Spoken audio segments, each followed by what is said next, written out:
Hi guys, welcome back to the channel. I'm Office Bloke Dance. I'm Gaynor. Here we are, two of us today. If Patreon's your thing, check out the link in the description below. You won't be disappointed. Starts just $3 a month. Help support the channel. There's loads of stuff on there. Something pretty much every single day. Full watch-alongs, things like Modern Family, Always Sunny in Philadelphia, F is for Family, Welcome to Wrexham. Loads of stuff on there. Check it out. Band of Brothers. Yeah, Band of Brothers as well, yeah. And the quarterback. Yeah. And the receiver. Yeah. Quarterback season 2. Top 10 American foods that seem weird to everyone else. I know, definitely the first one. Biscuits and gravy. Yeah. Yeah. I actually, when I had biscuits and gravy, very, very, very surprised of how good it was. I eat with my eyes, and when I looked at it, I was like, oh no, that does not look good. I actually made it. I had a go at making it, didn't I? Yeah. It's come out okay. When I tried it, I was like, that's actually delicious. Yeah, isn't it? Yeah. Let's get into it. 10 American foods that seem weird to everyone else. And my favourite way to have biscuits in the States is with gravy. What? Welcome to Watch Mojo, and today we're counting down our picks for American foods that folks outside the United States find strange. What is this masterpiece? Is it dessert? Is it a side? Do you eat it with turkey? This is sweet potato. Number 10, corn dogs. What's a state fair favorite for many Americans is also an odd concept for people from other countries. The State Fair of Texas is so famous is because it debuted one of the most important fair foods of all time. The corn dog. I do The as corn well. dog contains an unfamiliar flavor combination for many cultures, and its lack of nutritional value doesn't help its image. But dare we say, a lot of Americans like it better than a regular hot dog. They're actually hand-dipped in cornbread batter.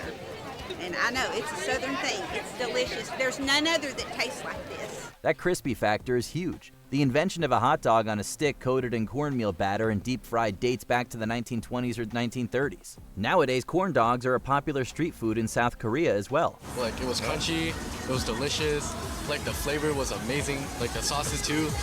I just really liked it. But to much of the globe, the American classic is an unorthodox food. Number 9, Sloppy Joes. The name is we had enough these to the make other the day. sandwiches bizarre. We had Sloppy Joes the other night, didn't We we? did, yeah. I made some, yeah. Very, very good indeed. It's right on my street, Sloppy Joes. Yeah. It's got everything in it that I need. Joe's. I made them extra sloppy for you. I know how you kids like them sloppy. Lady, you're scaring us. We think even many Americans would agree that Sloppy Joe isn't the most appealing name, not by any means. And if you mention it to someone from outside the US who's never heard of a Sloppy Joe, what or huh? What's that would white be a stuff on it? totally reasonable response. Must be the Delicious. gravy. I love the Sloppy Joe sauce. I love the multiple textures from the ground beef to the bacon to the shredded beef. And the beer cheese is beer cheese, beer cheese. Yes. It's not joking around beer here. cheese. But if they have heard of it, or better yet seen it, they're still likely to think it's weird. And honestly, understandably so. It's seasoned ground beef with a tomato-based sauce, often with onions mixed in, slapped on a hamburger bun. It's still in the bun. It's still in the bun. Sweet and spicy. It might taste good to many Americans, but let's be honest, it doesn't exactly look appetizing. Number 8, s'mores. These iconic campfire snacks have warmed countless American hearts for over Not a for me. century. Hey, you want a s'more? S'more what? No, you want a s'more. I haven't had anything yet, so how can I have some more of nothing?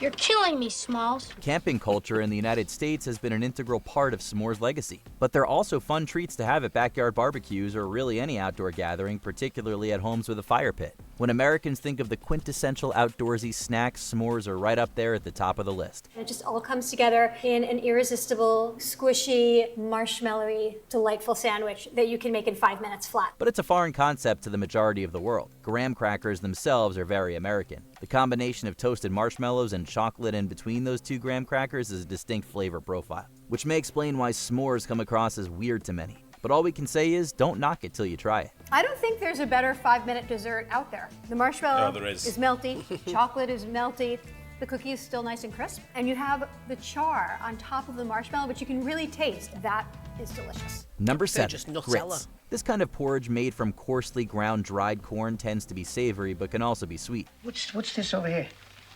You never heard of grits? Sure, I heard of grits. I just actually never seen a grit before. Grits are a breakfast staple in the southern United States, their place of origin. In fact, it's the official state-prepared food of Georgia. While similar porridges exist in other parts of the world, grits may be unfamiliar. especially given that Americans often add butter, cheese, salt, or pepper to them. When the grits are tender, hot stir sauce. in butter and salt and serve immediately. Even with their popularity in the U.S., we'd go so far as to say that many citizens in non-southern states might not be able to explain what grits are. So it's no surprise that the rest of the world might be perplexed by them as well. It's an interesting name too, grits. Sounds like something you clear off the road. Number 6, peanut butter and jelly sandwiches. Ah, the PB&J. This sandwich has made its name as an iconic American school lunch, a convenient at-home lunch, and a great on-the-go food to take on an outdoor adventure. Of course, we have our childhood nostalgia. Especially if you're from America, you're gonna know the peanut butter and jelly very, very well. First of all, American-style peanut butter, with all its creamy goodness, is unfamiliar to most of the world. So when you add jelly to that and bread, the whole combo becomes flat-out strange to many people. But the cool thing about this market is it exposes us to a lot of different people from all over the world. So there's a lot of international tourists that come in here, and some of them have never even... When I had PB&J, I didn't think I'd like it because I'm not a massive peanut fan. But when I tried PB&J sandwiches, I actually quite like them. Yeah. It's a good combo, isn't it? Yeah, I like it with Nutella as well. Yeah, but when they're together, it's like a really good, like, tasteful combination. Yeah. But it's not something I would have on a regular basis, but when I did have it, I quite enjoyed it. It was Yeah. all right. It's not my favourite, but it was all right. I don't like anything that sticks to the roof of your mouth. Yeah. heard of a PB&J, and so it's their first experience with a PB&J. Then you have the Fluffer Nutter, a peanut butter and marshmallow cream sandwich, which has both a funny name and an odd flavor combo for a sandwich. But we're giving the nod to the peanut butter and jelly Sammy here, due to its much greater popularity in the States. Crust or no crust on your PB&J? No crust. Number 5, sweet potato casserole. There's already sweetness that comes with sweet potatoes. It's in the name. So why add marshmallows on top? That's what one of the main iterations of a sweet potato casserole does. Screw it. Bring on the yams. Well, but you've worked so hard. Yams! Okay. And we understand if people question it. Is it a side? Is it a dessert? After all, marshmallows are known as treats, and an ingredient associated with junk food and dessert. A super simple, unbelievably delicious sweet potato casserole. In the U.S., sweet potato casserole is a classic Thanksgiving side dish, and something many Americans look forward to as the November holiday approaches. Some recipes skip the marshmallows and use pecans or brown sugar instead. But even then, sweet potato casserole is generally unusual to people outside the States. This is an A+ sweet potato casserole, in my opinion. Number 4, chicken and waffles. While this might seem like a newer delicacy to a lot of Americans, the roots of chicken and waffles can be traced back to the 1600s in Pennsylvania Dutch country, where waffles were topped with stewed chicken and gravy. We're gonna make some buttermilk fried chicken tenders with some buttermilk waffles. The modern version, fried chicken with waffles, often topped with some butter or syrup, came along about 3 centuries later. These days, it's mostly seen as a southern thing, but you can find it all over the U.S. Okay, so now grab a piece of chicken, put syrup on both the chicken and the waffle. And Everything. All right. Yeah. Cheers, guys.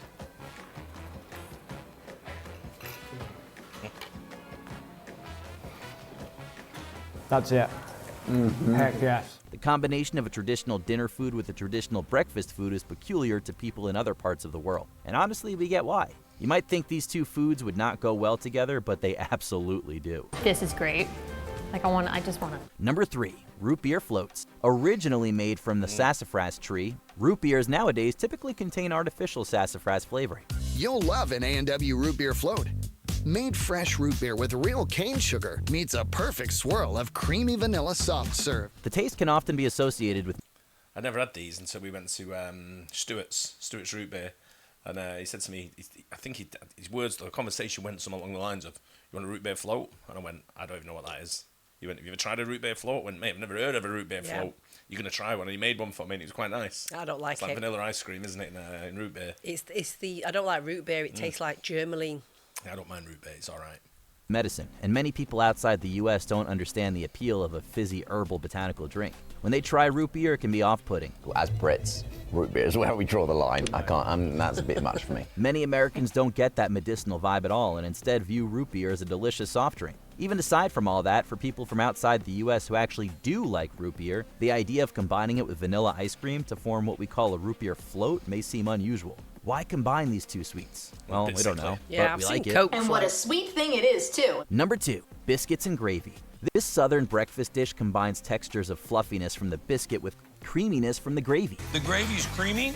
And it's not dry and gritty. It's thick and pretty. But one reason someone outside the US might think it's weird starts with the definition of a biscuit. In the UK and many other places, a biscuit means something more like a cookie, flat, firm, and crumbly. This is quite weird for me because this is very similar to the gravy my granny makes on a Sunday roast. Having it with a biscuit, it does work, but it's also kind of odd. So when they hear biscuits and gravy, they might imagine shortbread cookies topped with gravy. Which, yeah, it does sound gross. Even if people outside the US do picture the right kind of biscuit, you know, the fluffy, soft, bready kind, the idea of pouring white sausage gravy on it is still pretty unfamiliar and likely unappetizing. To that end, let's dig in. Before we continue, be sure to subscribe to our channel and ring the bell to get notified about our latest videos. You have the option to be notified for occasional videos or all of them. If you're on your phone, make sure you go into your settings and switch on notifications. Number 1, spray cheese. Cheese in a can. Even a lot of Americans would probably admit that cheese in a can, aka spray cheese, is pretty dang weird. Cheese in a can, okay. People from other countries have every right to ask what the heck we're doing. We took a perfectly good natural dairy product that's been around for ages and turned it into a processed artificial substance that sprays out of a metal can. Easy Cheese is the most well-known spray cheese brand. I made a very big mistake. Americans put it on things like crackers, pretzels, and chips. The processed nature of American cheese is already enough to weird some people out. Cheese Whiz, the jarred processed cheese sauce, might make them grimace too. Cheese Whiz changes everything. But cheese that you spray out of a can? That's a whole different level of strange. Is there a popular food you think is totally strange? Let us know in the comments.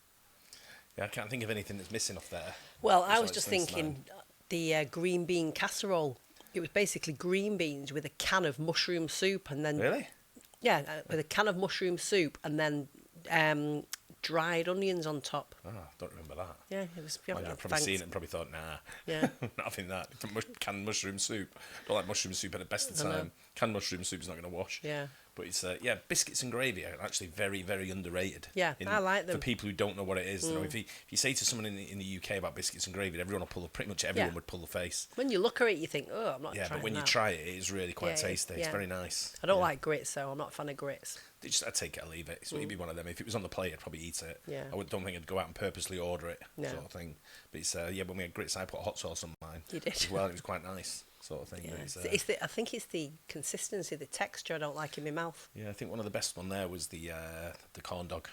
Yeah. I do like a corn dog. But I have to have mustard and ketchup. Yeah, yeah, that's what you would put on anyway. I think you combine the two. No, most people just put mustard. Yeah, no, but I'd combine the two, I think. Yeah. But yeah, some good stuff on there. Yeah. Hope you guys enjoyed that as well. Don't forget to like and subscribe. See you on the next one. Bye. Cheers.